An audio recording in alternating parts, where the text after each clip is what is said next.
చాలా థ్యాంక్స్ చెప్పాలనుకున్నాను. చెప్పాలంటే నా రిజల్ట్ వచ్చాక నాకు చాలా ఏడుపొచ్చేసింది. ఎందుకంటే ఫస్ట్ అటెంప్ట్ నాకు పోవడం వల్ల నా హెల్త్ ఇష్యూ వల్ల అట్లా అయిపోయింది. ప్రతి క్వెషన్ చేసినప్పుడు నాకు సార్ ఖచ్చితంగా గుర్తొచ్చారు. 71% నేను పాస్ అయ్యాను. నేను రిజల్ట్ నాకు కారణం అంతా నాకు సారే. సార్ చాలా చాలా సపోర్టివ్‌గా ఉన్నారు. Sir and madam.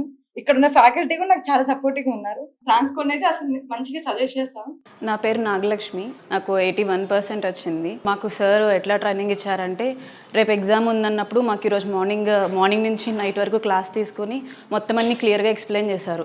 ఒక క్వశ్చన్ ఎట్లా అటెంప్ట్ చేయాలి, ఒకవేళ రాకపోతే ఆ క్వశ్చన్ మీదే పట్టుకుని ఉండకుండా ఇమీడియట్గా సెకండ్ క్వశ్చన్కి వెళ్ళిపోయినట్టు అన్ని సిరీస్ని ఒకసారి టచ్ చేసి ఏవైతే డౌట్ ఉన్నాయో ఫ్లాగ్ చేసుకోమని.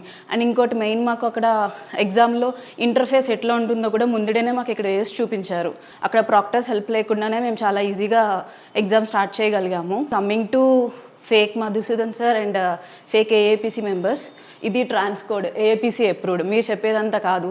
ఒకవేళ మీకు ఏమన్నా ప్రూఫ్ కావాలంటే అమీర్ ఎస్టేట్కి రండి, ఫ్లాట్ నెంబర్ 202.